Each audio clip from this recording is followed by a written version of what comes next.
La Alcaldía de Cuenca, EMUCE EP y su cementerio patrimonial, en homenaje por el Día de los Difuntos, invitan a la ciudadanía a disfrutar de su programación. Lunes 1 de noviembre, 17 horas, presentación presencial de la Sinfónica de la Universidad de Cuenca en el interior del cementerio patrimonial. Evento gratuito con aforo reducido y mediante agendamiento. Martes 2 de noviembre, 10 horas, Eucaristía presidida por Monseñor Marcos Pérez Caicedo, desde la Catedral de Cuenca de manera presencial. 15 horas, Eucaristía presidida por el Padre Ramiro Cristancho, desde la Iglesia San Blas, pregrabado. Cuidamos con responsabilidad y amor a sus seres queridos. Les recordamos que todos los eventos serán transmitidos por Facebook Live de la EMUCE EP. Alcaldía de Cuenca. ¿Qué dice, brother? Aquí medio cabreado, hermano, porque no quieren respetar nuestros derechos a defender el agua. Sí, hombre, yo creo que se están haciendo los sapos, hermano. Tienen con menos del cuento de que no va a pasar nada en Quimsacocha, en la parte del Cajas, hermano. Lo que pasa es que el Tarqui, el Yamuncay, el Tomebamba, el Machángara y Norcay nacen de allá, weón. Tenemos que estar juntos en esto. Más del 80% de Cuenca decidió, hermano, que no se explote los páramos, que lo que Cuenca se decida, se respeta, carajo. Exactamente, hermano, se respeta. Sí al agua, sí a la vida, no a la mina. Cabildo por el agua de Cuenca.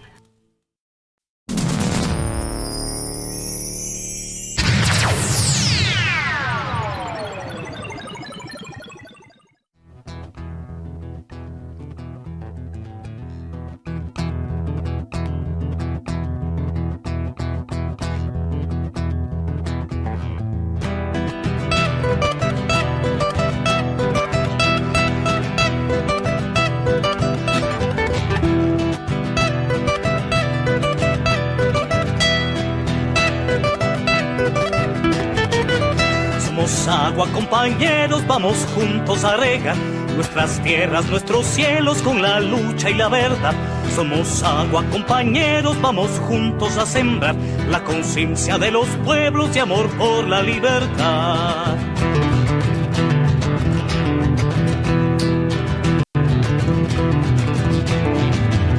Somos agua, compañeros, vamos juntos a marchar.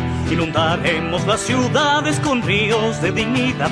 Somos agua, compañeros, vamos juntos a cantar la canción del aguacero que acompaña nuestro andar. Por nuestras venas corre el agua que es fuerza para avanzar, por una vida esplendorosa con futuro y libertad. Porque el agua es la vida, la cosecha es la paz.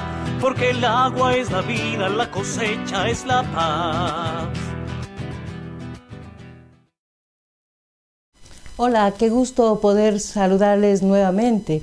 Gracias por su amable compañía, por su directa compañía. Gracias también por el apoyo que nos brindan a todos los contenidos que preparamos para ustedes en su portal Voces Azuayas. Hoy tengo el gusto, el honor y la alegría de contar con un invitado muy especial y muy querido, no solamente por mí, mi familia, mis amigos o toda la ciudad en general. Es un personaje sin duda de gran cariño en nuestra ciudad.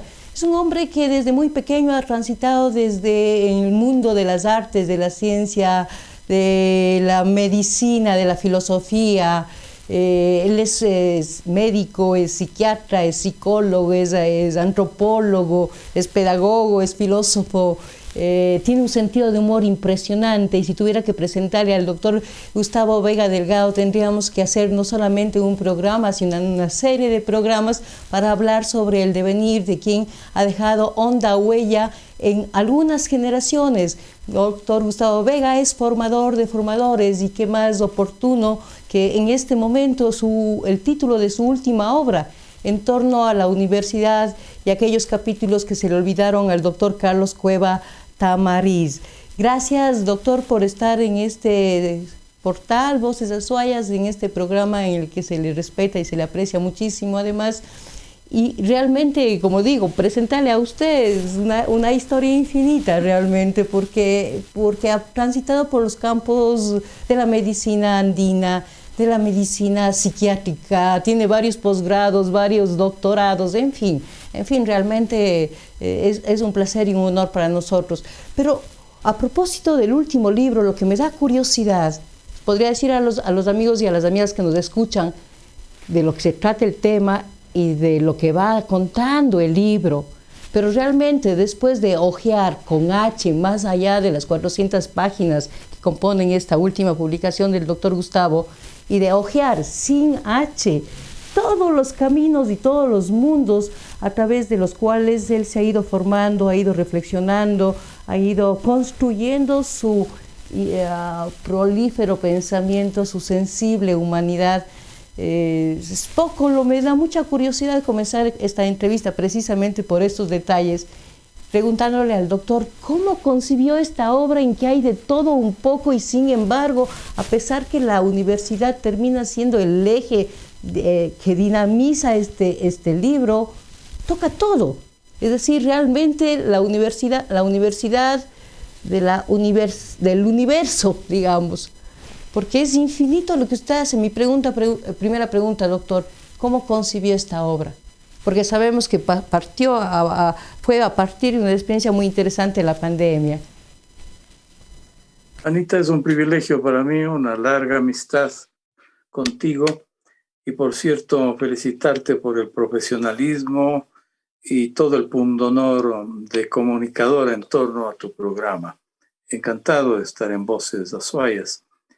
En efecto, este libro, lo tengo en mis manos, se presentó hoy en la Universidad Internacional del Ecuador a las 11:30, cuyo prólogo le pertenece al escritor y académico de la lengua, el poeta Marco Antonio Rodríguez. Fue una velada diurna, un poco matutina, un poco vespertina, evitando los aguaceros de Quito, que están peores que los de Cuenca, con granizada incluida. A esa hora nos dio San Pedro bendiciones y no tuvimos la necesidad de protegernos de la lluvia. Este libro nace después de una sistematización de durante 1 año y medio aproximadamente que vengo ejerciendo en la última etapa la rectoría de la Universidad Internacional del Ecuador. Ciertamente en el día a día del trabajo cotidiano es bueno codificar lo que se está haciendo y este libro es un producto de esa sistematización. ¿Por qué el nombre? Hace unos 58 años el rector más antiguo en funciones en la universidad pública, Carlos Cueva Tamariz, escribió un libro exactamente con este título, En torno a la universidad. Yo he tomado prestado ese título para actualizarle y con algún juego de palabras mencionar lo que Montalvo decía de Cervantes, capítulos que se le olvidaron a Cervantes. Simplemente porque en esa época pues habían poquísimas universidades, contadas con los dedos de la mano, y lo que queremos ahora, después de 58 años, es en efecto actualizar la visión de la universidad al momento.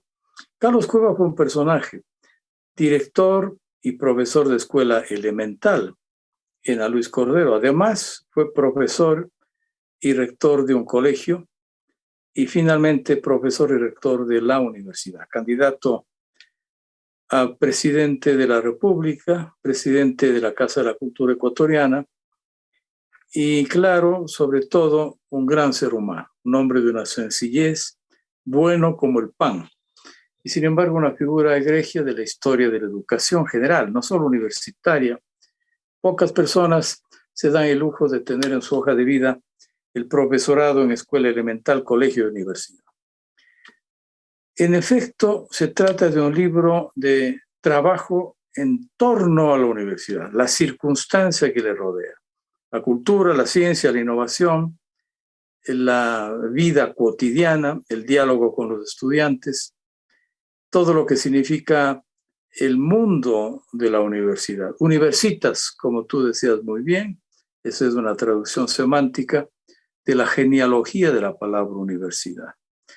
Hemos procurado, en efecto, ser perfeccionistas, porque en algunas partes del libro hemos apuntalado investigaciones científicas, en otras hemos ofrecido prólogos a obras relevantes de autores y personalidades que me han pedido un espacio de presentación en sus respectivos libros, entrevistas seleccionadas y también, por cierto, ensayos, varios ensayos para buscar esta brújula, ¿no? Buscando la brújula que conduzca a una educación de calidad, a la internacionalización, sin perder el rostro humano, sabiendo que la tecnología ayuda.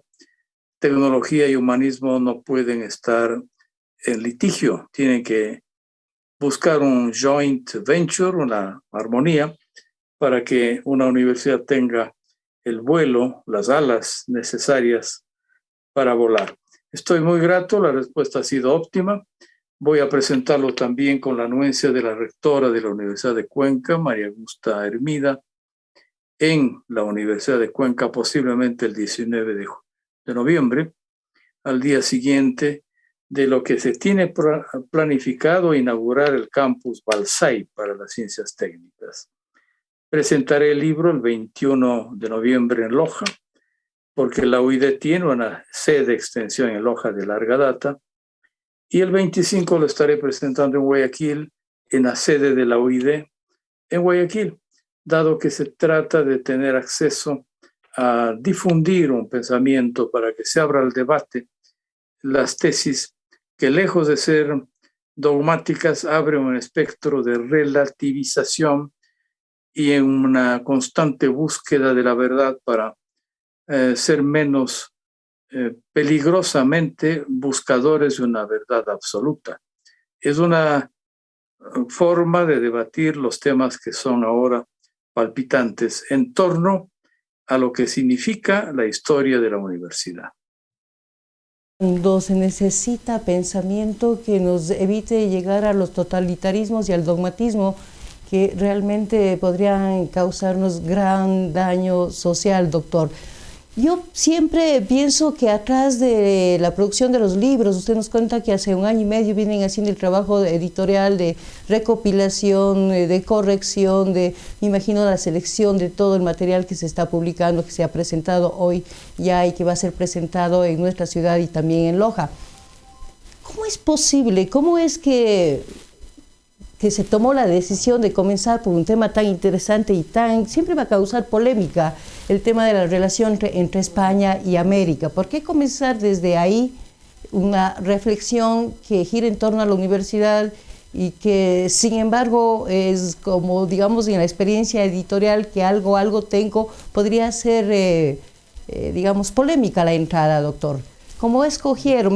Me interesa esto, doctor, porque creo que atrás del esfuerzo editorial de una obra hay mucho trabajo que no se ve más allá de por supuesto, del conocimiento y de todo lo que hace el autor. Hay muchos oficios atrás de un libro que no se ven y que me encantaría poder resaltarlo siempre, porque en estos tiempos es importante volver a mirar los pasos previos a los resultados de todos los hechos que vamos viviendo, ¿no? Porque esto de tener el control remoto y de querer todas las cosas, mirar solo los resultados y no el proceso, me parece que podría ser peligroso en estos momentos. En efecto, coincido, es un tema de apertura, un tema de polémica, las relaciones España-América.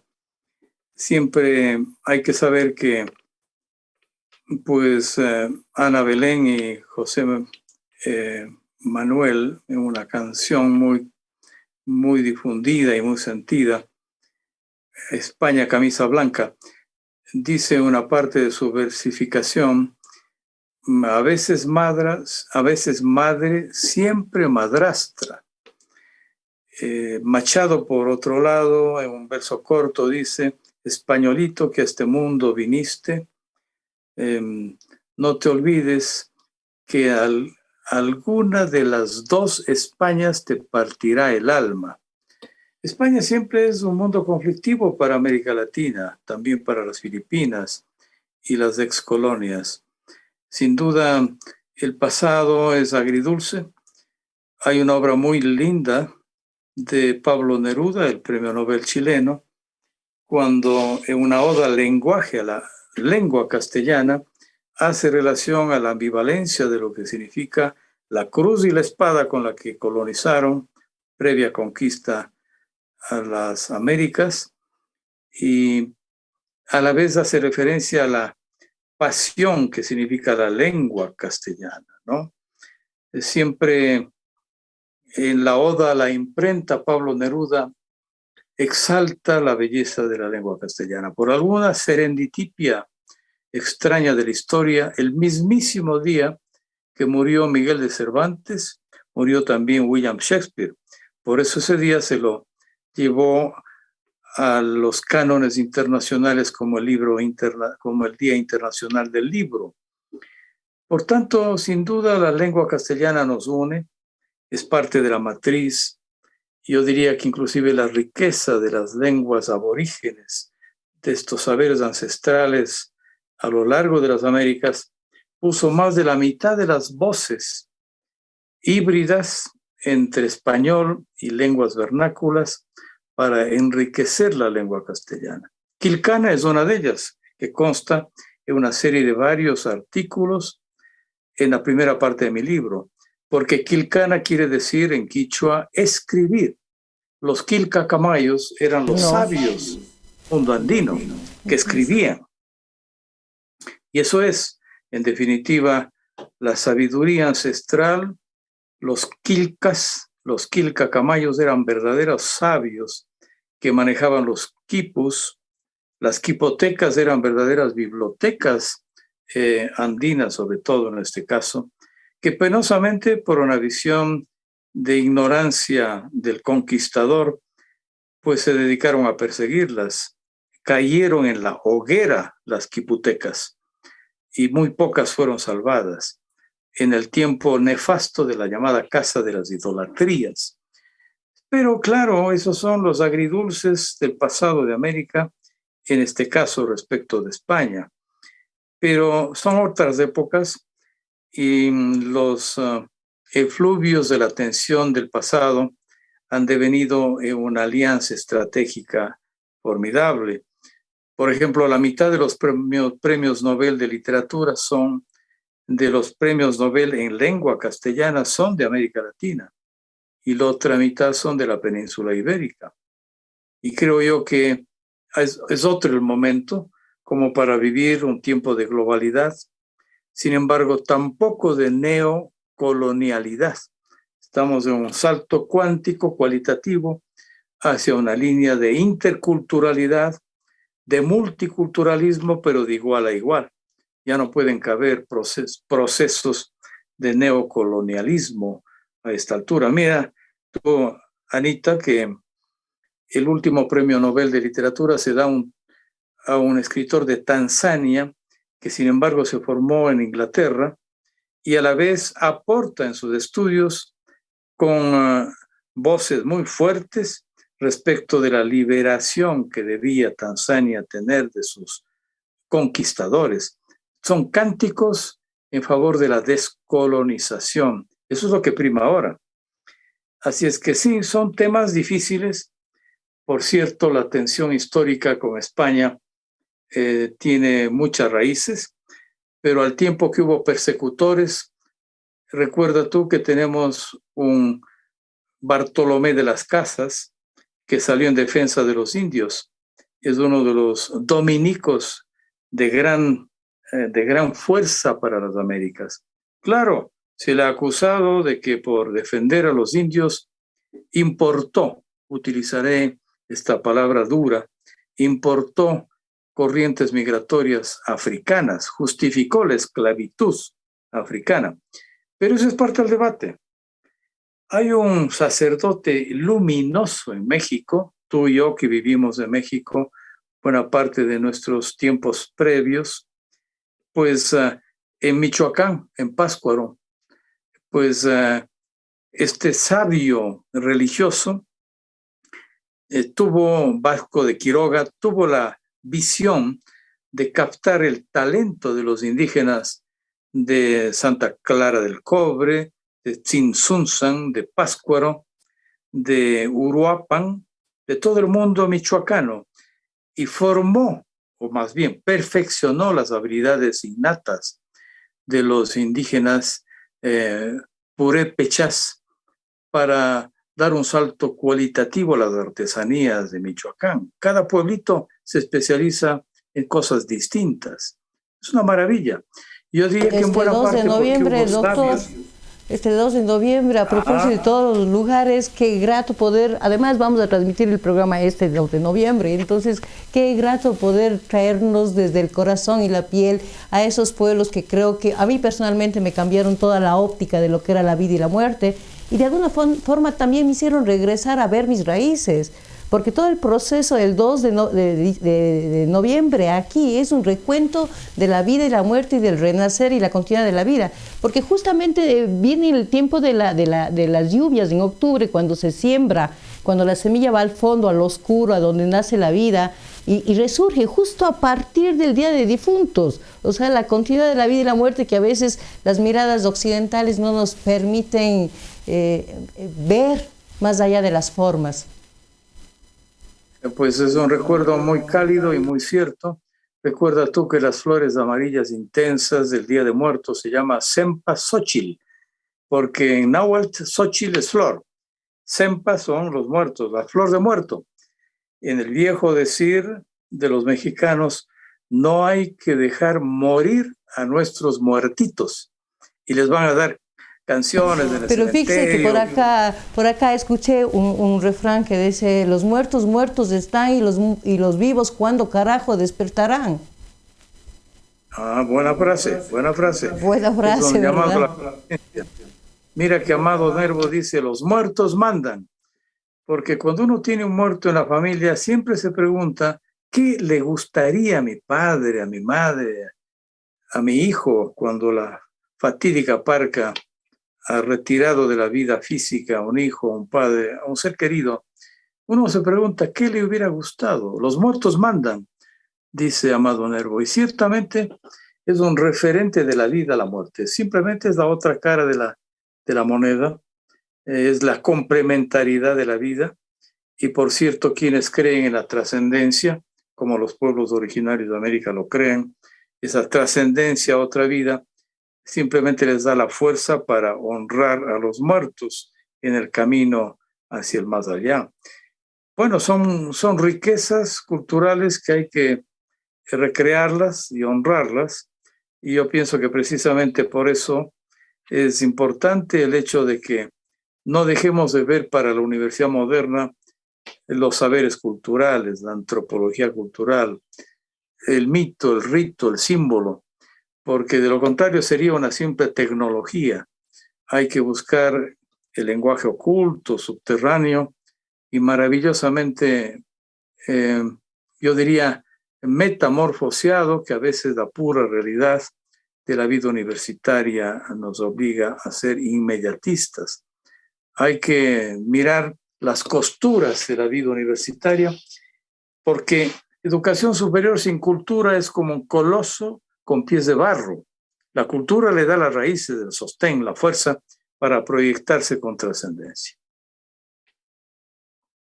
Doctor, porque me hace recuerdo también, no sé exactamente cómo es la frase textual, pero he escuchado por mucho tiempo en mi vida y aún así no recuerdo textual, dice que un buen médico realmente no puede solo saber de medicina. Y creo que usted cumple a cabalidad todo eso porque ha transitado por donde se puede entender por qué el cuerpo reacciona a lo que toma, tanto físicamente como emocionalmente. De ahí que yo entiendo que su gusto por la psiquiatría es precisamente, no sé si me vaya a equivocar o hablar semejante barbaridad, pero eso de la búsqueda de la emoción, cómo nuestra mente reacciona a algo que todavía científicamente no se logra explicar como en la especie. No sé si estoy equivocada, pero pero por ahí va, porque además en el libro pasa de estas frases que generan mucha reflexión y pensamiento, no solo en torno a la universidad, sino a la vida misma. En efecto, de paso y entre guiones, me gusta mucho el fondo en donde nuestra entrevistadora Ana Abad discurre y recurre. Es un fondo ecológico en donde se ven flores, naturaleza. Me encanta porque rompe el patrón clásico de la casa cerrada, ¿no? Es una veduta que alivia a quien es entrevistado en ver una dimensión superior de tipo natural, ecológico, botánico. Haciendo este paréntesis, una digresión en la materia, Galeano, el grande de Uruguay, tiene una frase dura pero real. Uno de los problemas del mundo actual es que la belleza se ha divorciado de la estética, la verdad del conocimiento y la espiritualidad de las religiones. A veces buscamos denodadamente las religiones, la estética, buscamos el conocimiento, pero no buscamos la espiritualidad, no buscamos la belleza y tampoco buscamos en sí la verdad, sino sus métodos, sus medios, y ahí nos entrampamos. Yo sí creo, en efecto, que en esta visión general hay que tener una propensión a hacer una pedagogía de lo holístico, sin perder de vista que hay que crear especialistas. Hay gente que tiene que ser profundamente un especialista en cada rama, pero sin perder la visión del bosque. El árbol sí, pero cuidado con olvidar el bosque. Yo diría que en ese sentido es un vaivén en donde tenemos la obligación moderna de conocer profundidades de ramas más circunscritas. Pero es peligroso. Un ex rector de la Universidad de Nueva York decía, muy irónico, que el riesgo en la vida moderna es que se sepa cada vez más y más de menos y menos, hasta que al fin el especialista aquel acaba sabiendo casi todo de casi nada. Son venenos, son curares metafóricos que sirven para ayudar a pensar mejor. Entonces sí, en efecto, yo diría que la psiquiatría es una ciencia sobre todo humana. En mi caso particular decidí ser psiquiatra a los 16 años cuando leí obras afines, algunas de las obras de Sigmund Freud y particularmente su obra final. También ayuda mucho a concebir una vocación cuando una lectura sabia te ilumina. La Tempestad, por ejemplo, es una obra que me iluminó las decisiones por ser psiquiatra. Yo entré a medicina, pero sabiendo que iba a ser psiquiatra el primer año de vida. Pero claro, la vida nos lleva por senderos hay senderos que se cruzan y por eso es que la psiquiatría pura no es suficiente, hay que seguir siendo buscadores, golpeando puertas, algunas se abren, otras no, porque el conocimiento siempre es escurridizo y siempre es incompleto, con la ventaja de que tenemos que tener la modestia, la virtud de la humildad tan difícil en un mundo enfatuado y vanidoso, de saber que en esa modestia no podemos saber sino un punto, una arena en el desierto. Es un tema importante para los estudiantes, que si bien tienen que ser rigurosos, tienen que ser estudiosos, tienen que también asistir al descubrimiento de la verdad, embebidos de la evidente limitación que tenemos los seres humanos de conocer sino una partecita pequeña de lo que intentamos descubrir. ¿Es posible que eso se esté dando, se esté viviendo o que tengamos la esperanza de que se pueda vivir en estos tiempos en que es bien difícil pensar desgraciadamente en vocación cuando todo el sistema nos lleva a ser instrumentos precisamente del sistema? Entonces se ha perdido la vocación, la gente busca la profesión un medio para vivir, doctor. ¿Cómo incidir en estas nuevas generaciones, en esta forma de mirar lo que es la formación y lo que es formarse para servir a la sociedad como sujeto social esencial para el desarrollo de la humanidad? ¿Cómo hacerlo, doctor? Sé que este libro, de alguna manera, por lo que he podido revisar y leer, es realmente una fuente generadora de reflexión que nos lleva a diferentes campos del saber para finalmente beber de la fuente de lo que es el amor al aprendizaje. En efecto, los temas de coyuntura son duros. Los temas de la vida diaria son duros. El problema del empleo y del trabajo golpea la economía de todas las familias, y la búsqueda de un trabajo seguro, en donde la precariedad y el desempleo o el empleo ocasional sea superado por una cierta estabilidad, es una búsqueda de todo país en sus políticas de Estado. Sin duda ese es un motor para que la gente piense en embarcarse en estudios que les sean utilitarios. Sin embargo, hay que procurar bautizar ese utilitarismo con el renglón de la felicidad, porque nadie que no aprecie su trabajo puede durar mucho tiempo en él. Tiene que haber pasión por lo que se hace. En el caso particular de Nelson Mandela nos alerta una frase muy, muy aleccionadora. Él dice que solo la educación concede la libertad. La educación produce ciudadanos, no empleados. Son frases duras, pero interesantes al momento de generar una reflexión sobre cómo nuestros estudiantes aplican y avanzan. Es un mundo difícil porque hay muy poca apertura de los sistemas mundiales para recibir a todos los estudiantes. Una tasa muy alta de estudiantes fracasan en entrar en universidad. Corea del Sur es un ejemplo. Un porcentaje enorme tiene frustraciones por no ingresar en las mejores universidades. Y si bien es un país que ha desarrollado tanto la tecnología, los abismos son duros. Tiene una tasa altísima de suicidios, en buena parte por la frustración de jóvenes que no pueden alcanzar sus metas. El costo humano del éxito es muy, muy alto.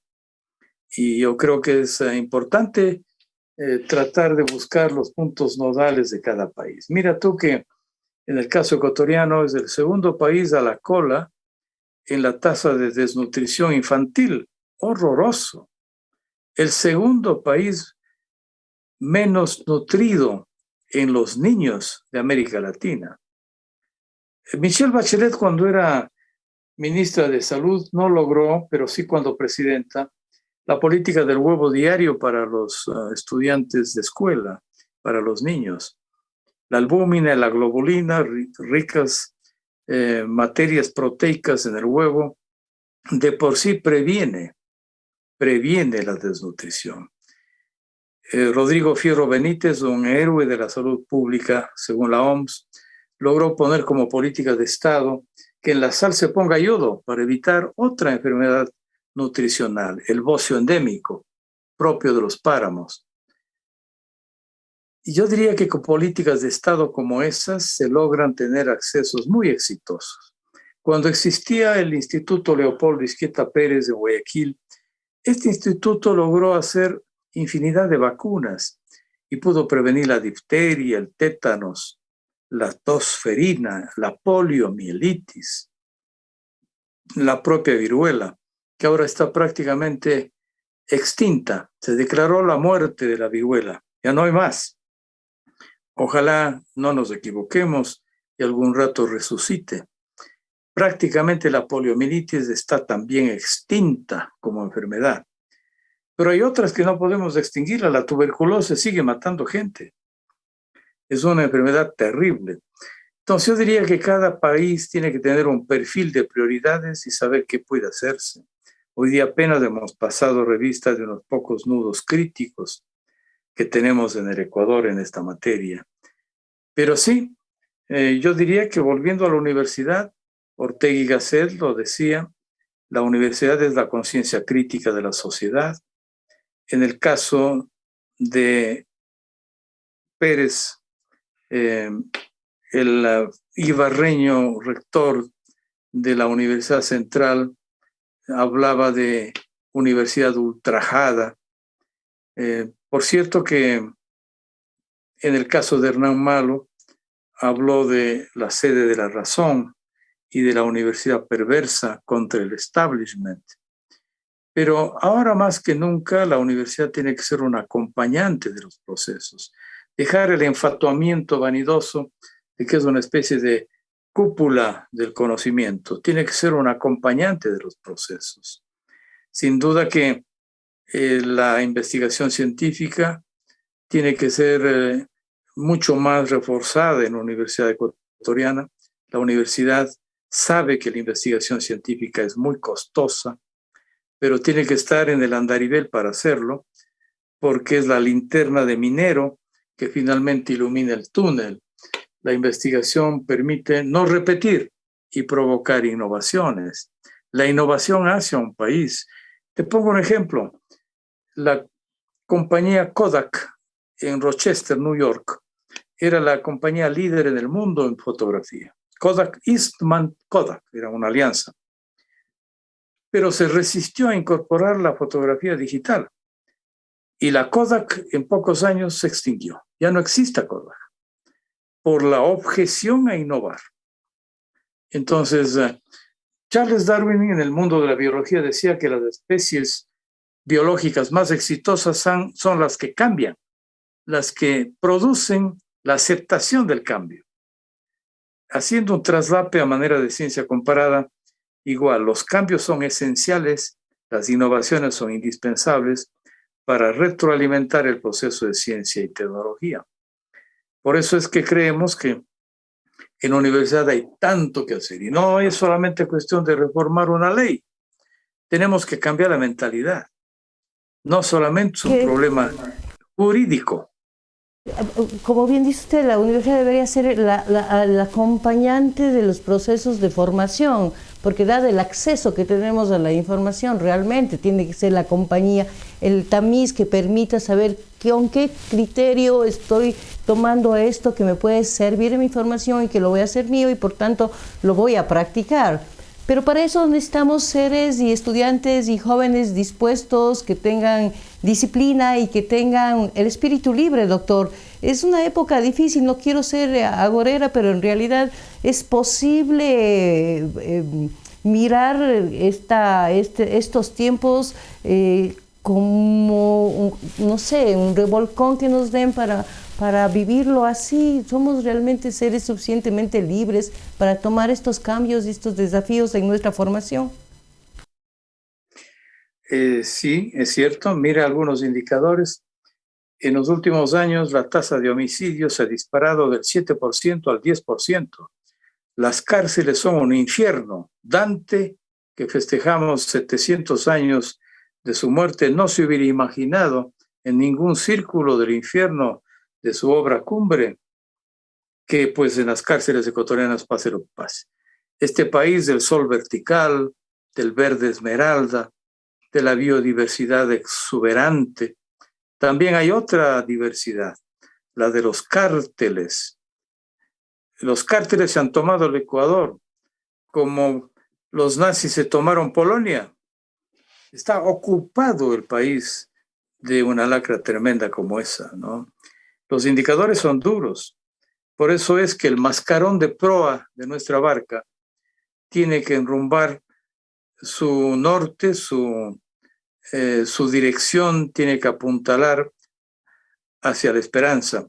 Carl Gustav Jung, psiquiatra suizo, contemporáneo de Freud y de Adler, el triunvirato psicoanalítico, decía que las tres virtudes teologales, antes que religiosas, son psicoterapias universales: fe, esperanza y caridad.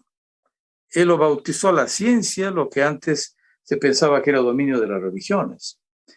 Yo diría que eso, que no es una panacea ni es una receta, la necesidad imperativa de tener fe, esperanza y amor, para no decir caridad, yo diría que es el ojo avisor de lo que pueden las políticas generar.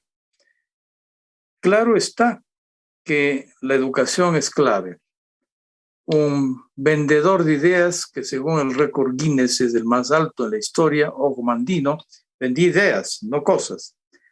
Alerta y admonitivamente dice, estudia, porque es la única forma de que no seas juguete de tus adultos ni esclavo de los tiranos. Entonces, yo diría que allí donde un país ha invertido en educación, hay esperanzas más visionarias para salir adelante. Y no nos digan pues que solamente es cuestión del tamaño del Ecuador, que es un país pequeñito.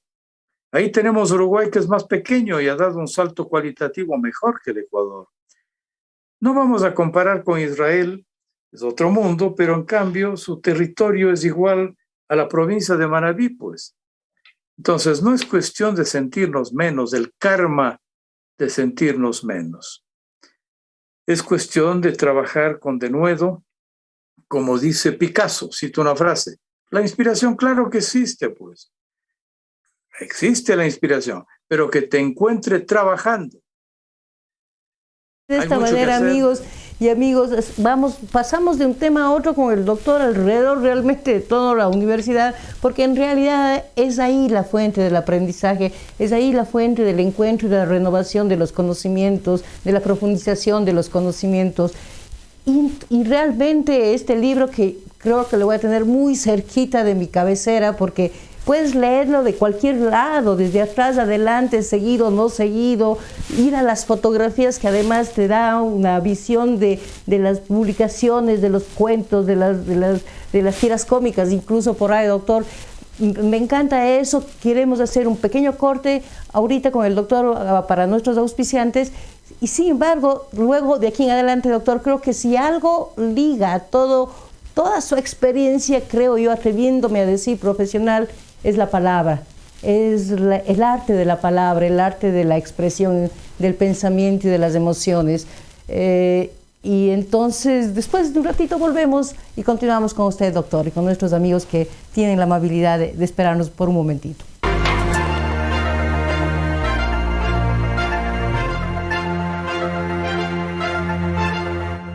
La Alcaldía de Cuenca, EMUCE EP y su cementerio patrimonial, en homenaje por el Día de los Difuntos, invitan a la ciudadanía a disfrutar de su programación.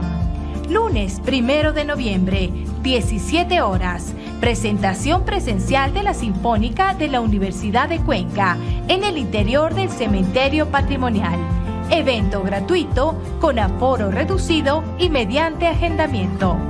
Martes 2 de noviembre, 10 horas, Eucaristía presidida por Monseñor Marcos Pérez Caicedo, desde la Catedral de Cuenca de manera presencial.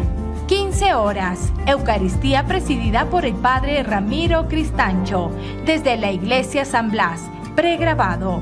Cuidamos con responsabilidad y amor a sus seres queridos. Les recordamos que todos los eventos serán transmitidos por Facebook Live de la EMUCE EP.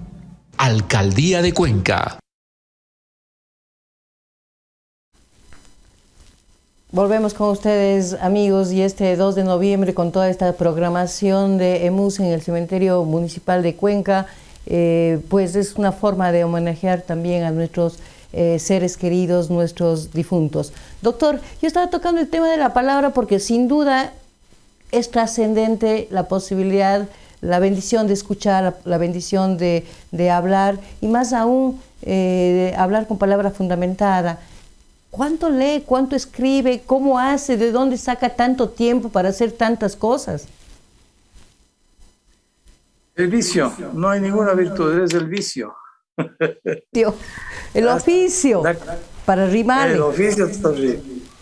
Tengo una tarea muy intensa como rector universitario, por eso yo prefiero escribir cuando hay paz entre la madrugada, generalmente entre las 4 de la mañana y las 7 de la madrugada. Suelo dedicar tiempos extras para escribir y leer. Y el resto es ya una vorágine, son días de infarto. Hay que trabajar muy intenso en el día a día, en todo lo que significa la carpintería, que a veces se convierte en ebanistería de la universidad. Fino. Yo diría que son, sí, o como el orfebre que hace una filigrana, ¿no? Hay que hacer trabajos muy sutiles. Ya no hay tiempo durante el día. Yo prefiero de madrugada. No hay que olvidar la semántica y la genealogía de la palabra. Elocubración viene de meditar o pensar o reflexionar a la luz de una vela cuando no había electricidad. Elocubrar quiere decir pensar bajo la luz de una vela. Y yo creo que el silencio de la noche nos da el plus de poder escribir con más calma, sin menos interrupciones. Y como digo, no se trata de ningún mérito, es una especie de oficio, como dice la Anita, es una presión, son necesidades vitales y de alguna manera es un antídoto, porque no es que son méritos, hay defectos que parecen virtudes. Y por cierto que hay que tener cuidado, porque ahora que hemos escrito un libro nuevo de los 27 que tengo, yo siempre me pregunto en qué medida somos cautos con la tala de los bosques, porque cada libro que escribimos agrede la vitalidad de los bosques en algún lugar del planeta. Y no me queda muy clara mi conciencia de haberse quedado tranquila.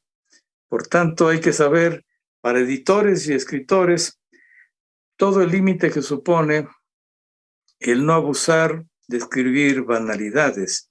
Yo, por lo menos, no tengo la conciencia tranquila de que todo haya funcionado bien conmigo. Sin embargo, hay que buscar siempre el factor ecológico.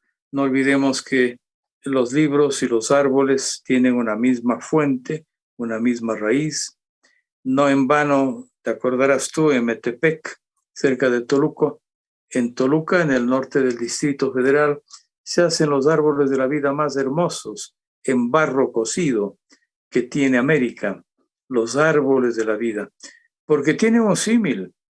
Los libros son maravillosos. Primero, la primera expresión de un libro fue la escritura siria en tablillas de arcilla, luego los jeroglíficos y los cartuchos egipcios, pasando luego por los pergaminos que crecían, con los pergaminos que se cultivaban a través de los carneros entre los medievalistas, los papiros en el mundo egipcio.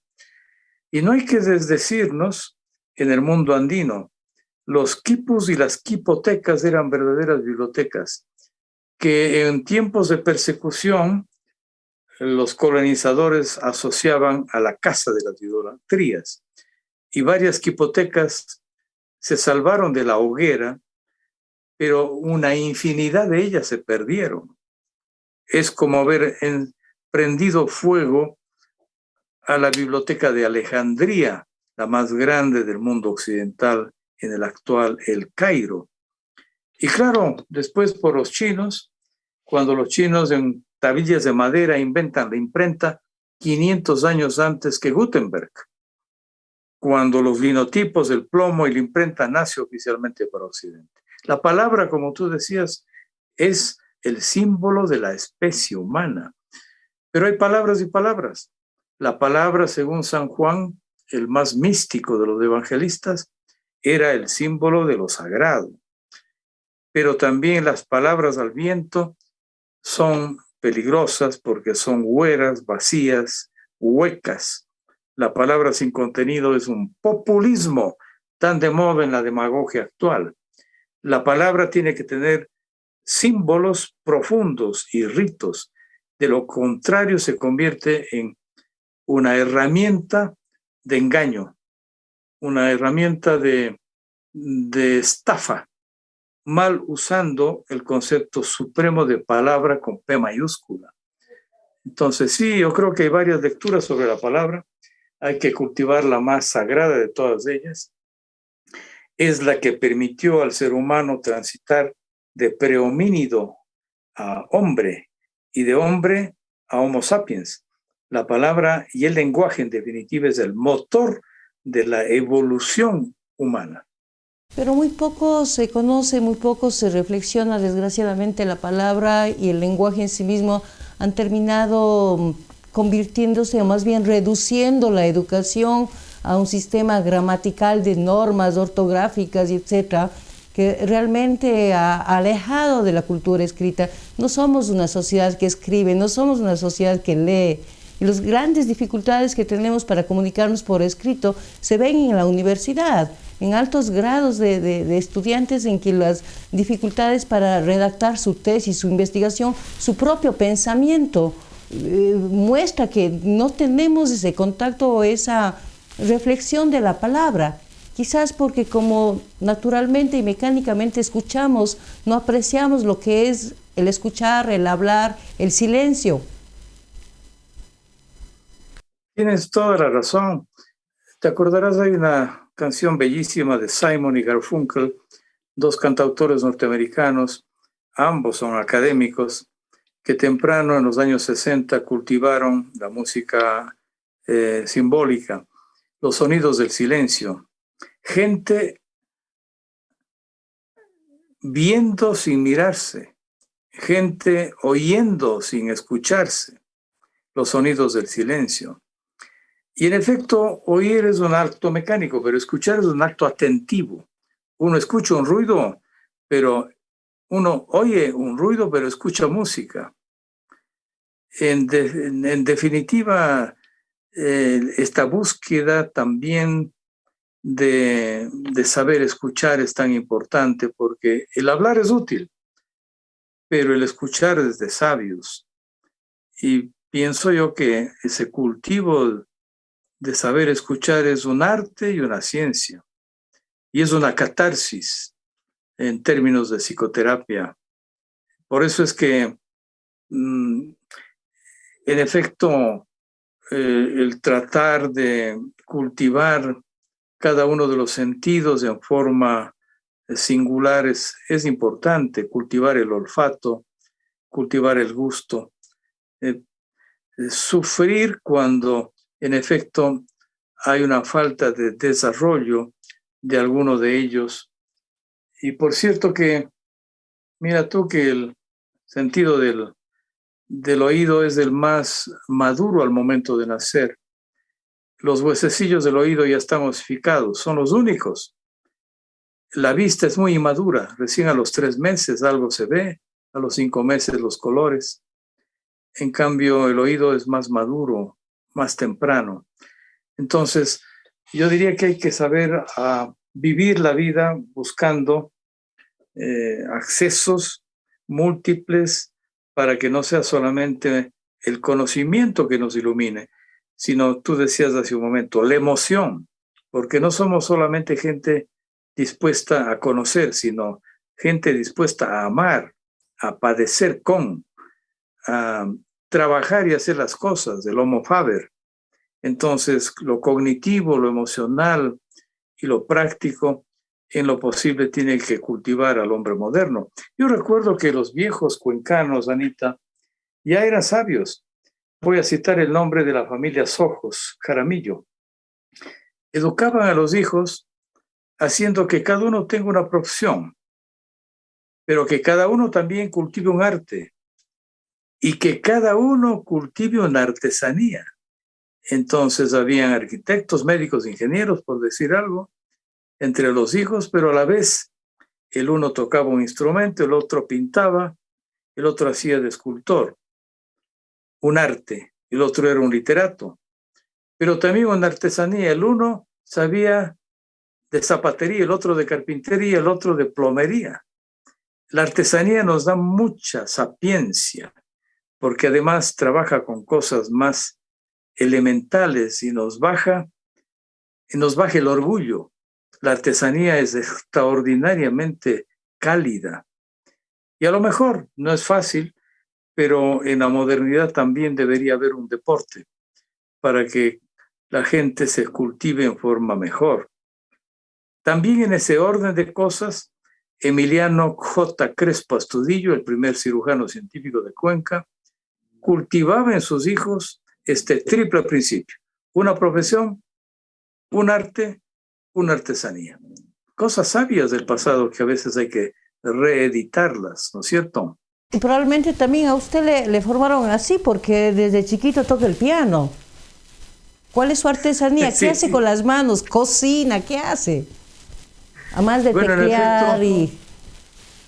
En efecto, sí, toco algunos instrumentos musicales y disfruto de escribir.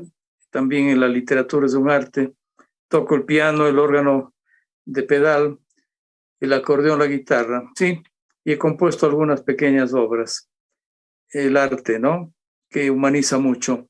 Y en cuanto a artesanías, de 6 de la mañana a 7, me enamoro de usted. Yo tengo... Por favor, encantado. Platónicamente. Ok, de ley. De 6 de la mañana a 7:15, yo tengo una rutina. Le atiendo en el desayuno y le mando su lunch a mi hijo Emilio, que está en 16 años. Entonces yo me dedico a otras masculinidades en esas horas de la mañana. Yo diría que eso es una artesanía, porque también cocino un poco. No soy un chef, pero por supuesto puedo mitigar el hambre y cultivar el principio de la custodia, el afecto, el cariño que puede tener mi último de los hijos, que todavía está con nosotros en tierna edad. Pero ya quisiera ser más artesano. Me encantaría aprender de cómo se hace una covadonga, una artesanía de chordelej con filigrana. Me encantaría. O saber cómo usar la rueca para el tejido, ¿no? No es tarde, ya aprenderé. Si no en esta, en la próxima vida. Yo espero estar cerca de usted en la próxima vida, también hable serio. A mí me encanta, amigos y amigas que nos escuchan, porque este libro es así de cálido, porque vamos de un tema a otro tema, porque nos recuerda el pensamiento de grandes hombres, porque nos recuerda los momentos importantes del país, porque nos recuerda cómo la universidad ha reaccionado al contexto que le ha tocado vivir en estos últimos decenios, en las que de alguna manera el doctor Gustavo Vega ha sido partícipe, ha estado muy cerca, viendo o por lo menos siempre reflexionando sobre lo que es el pensar, el hacer, el enseñar, el educar realmente, ¿no? Es un libro que, como decimos en voces azuayas, leer es urgente, es vital y es necesario. Doctor, yo quiero tocar uno de los temas que, por supuesto, quiero aprovechar. Parte del libro toca y hace un análisis sobre la serie de consultas populares que se han hecho en el país, sobre ese aspecto de la vida en la que además la presencia de la academia no solamente ha estado, sino que es urgente que en el caso de nuestra región las academias, la universidad, los centros de investigación y de estudio se pronuncien sobre algo que es vital, como es la minería, en la pretensión de hacer minería en las fuentes hídricas de la región. Doctor, estamos viviendo una situación realmente, para mí personalmente, al límite del sentido humano. En efecto, en el libro traigo las otras formas de democracia para que trabajemos sobre mundos alternativos en la democracia moderna. Y una de ellas tiene que ver con las consultas populares, los plebiscitos, y paso revista de algunos de la historia. A mí me tocó vivir un largo tiempo en Montreal cuando se hizo la primera, y cuando volví una siguiente vez, la segunda consulta popular, para consultarle al pueblo de Quebec si es que pretendía tener una asociación económica con el resto de Canadá, pero a la vez una autonomía política respecto del Canadá. Quebec es una provincia enorme, tiene el tamaño de Argentina, y fue la primera etapa de llegada de los franceses por la desembocadura del río San Lorenzo en la ciudad de Quebec. Pero están también en Nueva Escocia con los Acadians, e inclusive en Ottawa, una población que persiste desde el punto de vista del origen francés muy fuerte. hasta que los generales Wolfe y Montcalm entraron en litigio y Wolfe le ganó a Montcalm tomándose Quebec y por tanto dejando de lado el control francés sobre esa parte del Canadá. Por eso es que la primera capital de Canadá fue Quebec, pero como una fuerte suerte de armisticio entre ingleses y franceses, declararon a Ottawa la capital del Canadá porque está justo en la frontera entre Ontario y Quebec, es decir, entre el Ontario inglés y el Quebec francés. Es un símbolo de unificación. Más allá de esto, sin duda en la primera consulta ganó ampliamente la necesidad de que Quebec se mantenga dentro del Canadá, casi 40-60%. Pero en la segunda consulta, después de algunos años, un líder de mucha magia, René Lévesque, empujaba la idea de la autonomía de Quebec, logró un 59-61%, por 2 puntos. Perdió Quebec la autonomía. No ha vuelto a haber nuevo plebiscito. Además, sin embargo, está reudando. Ahí hay una hibernación que cualquier rato ocurra, de nuevo un proceso, porque los franceses son de alguna manera más vulnerables que los ingleses en el proceso de la simetría de los valores entre una y otra comunidad. Otro ejemplo pasa con los cantones suizos. Ellos tienen la costumbre de consultar todo a cada cantón y la democracia se cumple de acuerdo al resultado del plebiscito. Inclusive consultan si debe sumarse un día al año una labor de escuela para sus niños. Y lo que dicen los cantones es la norma que cumple Suiza, una tradición después de la unificación helvética. La forma de mantenerse como país fue en consultar democráticamente el parecer de cada cantón, más de 200, y la unidad democrática hace la consulta. Otro célebre momento ha ocurrido con Cataluña, y Cataluña ha perdido, pero con márgenes muy estrechos. Sus líderes están inclusive perseguidos, acusados de violar la Constitución de España, porque hay un sector de Cataluña que quiere independizarse. Más allá de que, pues ese es un tema de debate, hay pros y contras, pues es un tema de democracia directa. En las urnas se consulta algo para que no haya un gobernante intermedio que ejerza la democracia representativa. Esta es una democracia directa.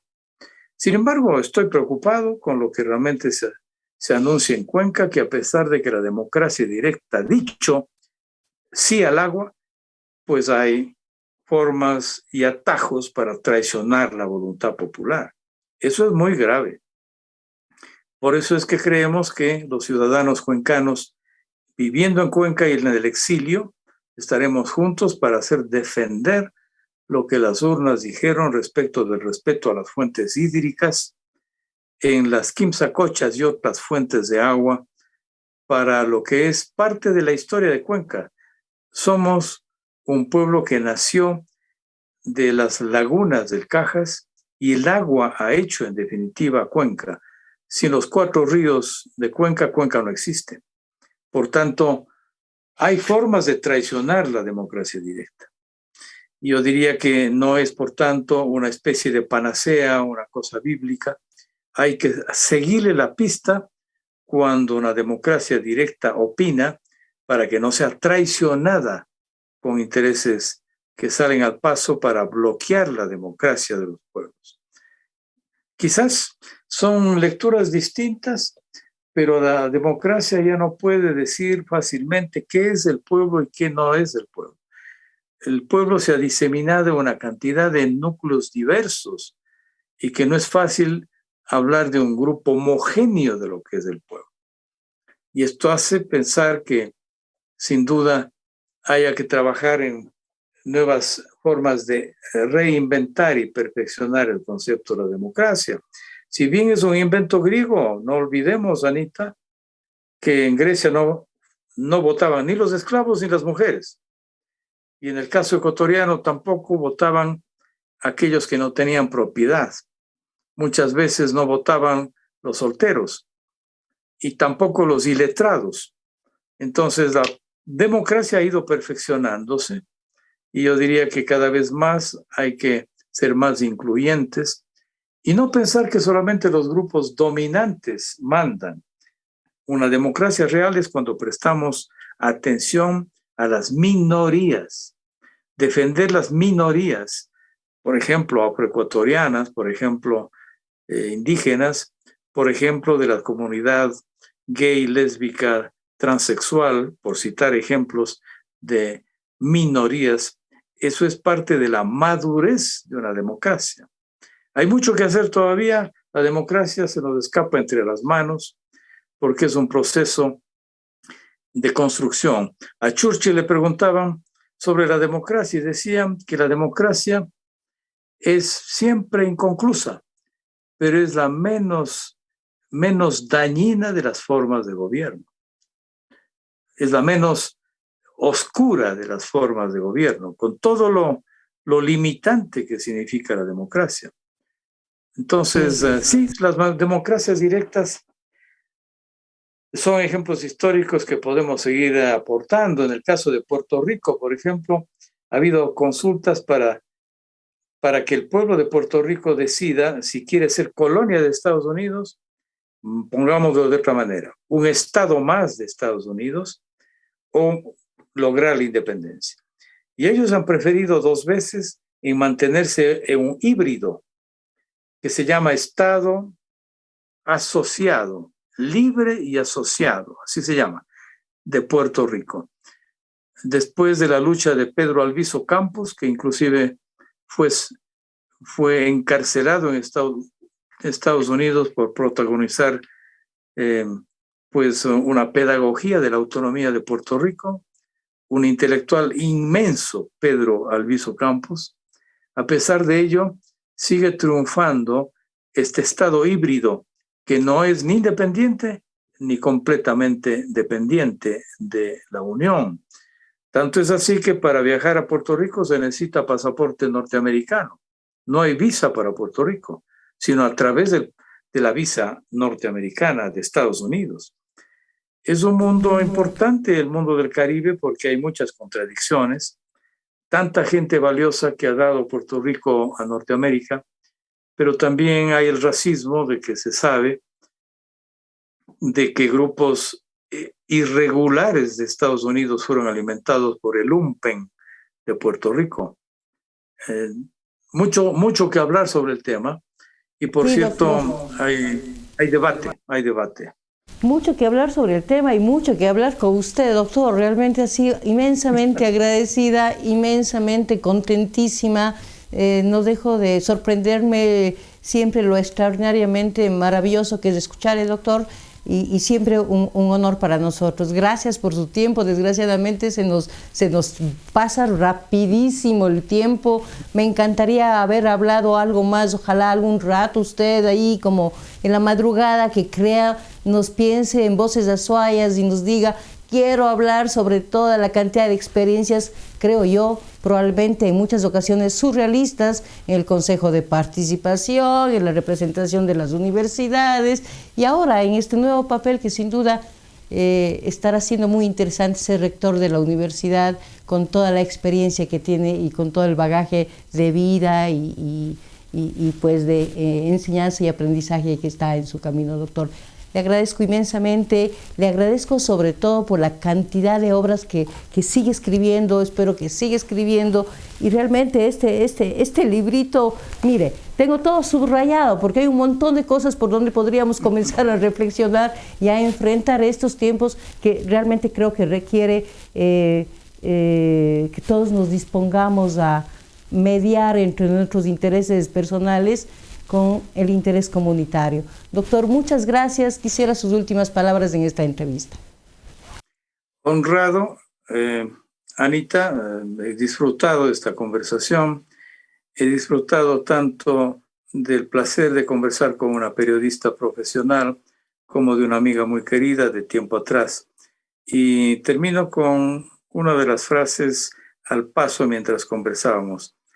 Da mucha paz, mucha sofrocine, mucho imaimán andino, ese equilibrio andino, el que una periodista nos hable desde un espacio ecológico en donde la flor, el verde, la piedra esté junto al escenario, que hace diferente esta conversación. He estado honrado, me he sentido muy grato y alegre de conversar con una amiga muy respetada y muy querida. Gracias, Anita. Felicidades. Gracias, doctor. Buenas noches. Qué gusto.